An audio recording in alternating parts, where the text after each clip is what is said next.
Assalamualaikum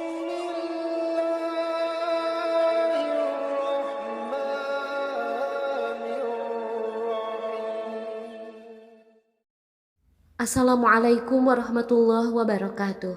Alhamdulillahirabbil alamin. Wassalatu wassalamu ala asyrafil anbiya'i wal mursalin, nabiyyina wa habibina Muhammadin wa ala alihi wa sahbihi ajma'in. Amma ba'du. Puji dan syukur marilah kita panjatkan kehadirat Allah Subhanahu wa taala. Sholawat dan salam semoga selalu tercurahkan kepada junjungan kita, Nabi besar Muhammad sallallahu alaihi wasallam.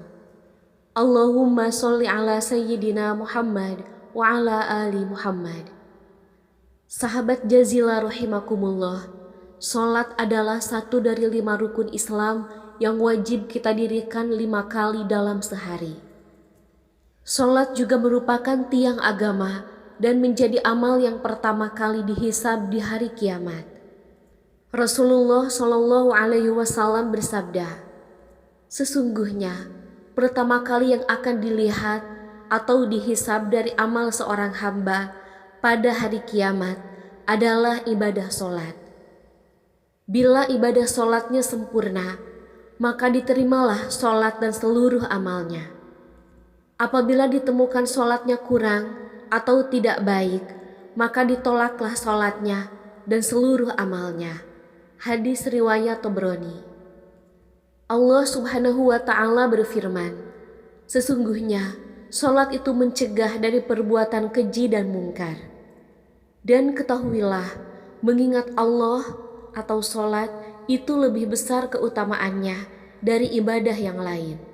Allah mengetahui apa yang kamu kerjakan. Al-Quran Surat Al-Ankabut ayat 45. Mungkin ada yang bertanya, ada orang yang rajin sholat, tetapi mengapa sholatnya tidak mencegah dari perbuatan keji dan mungkar? Mulutnya masih saja menceritakan aib orang lain, sangat senang dengan gibah, menggunjing tetangga, bahkan tak segan untuk menghina dan merendahkan sanak saudaranya.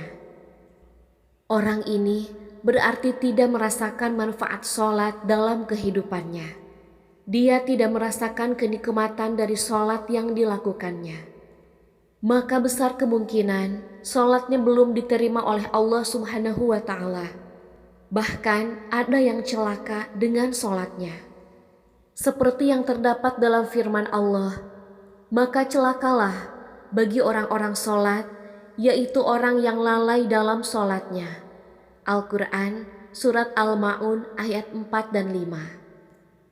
Ibadah sholat merupakan urusan antara hamba dan penciptanya. Diterima atau tidaknya sholat seseorang, hanya Allah yang mengetahui. Kita hanya bisa mengetahui ciri-ciri atau tanda-tanda sholat seseorang yang diterima oleh Allah. Sebagaimana dalam hadis qudsi yang diriwayatkan oleh Imam Al-Bazzar dari sahabat Abdullah bin Wahid Al-Harani.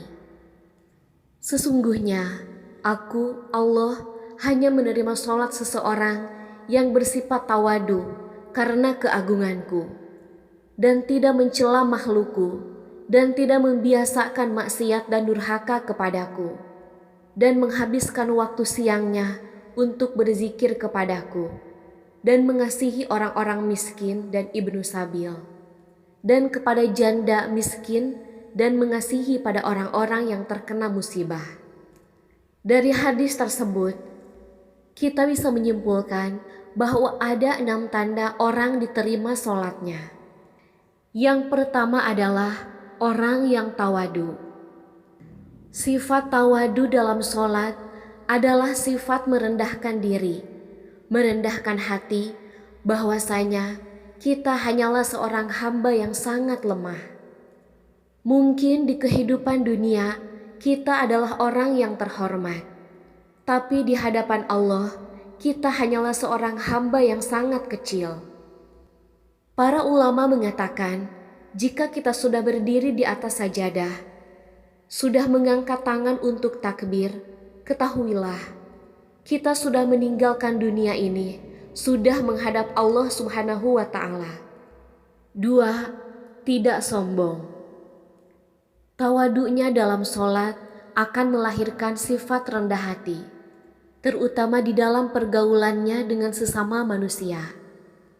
Jabatan dan kekuasaan tidak membuat dia sombong, karena dia tahu itu semua adalah amanah Allah.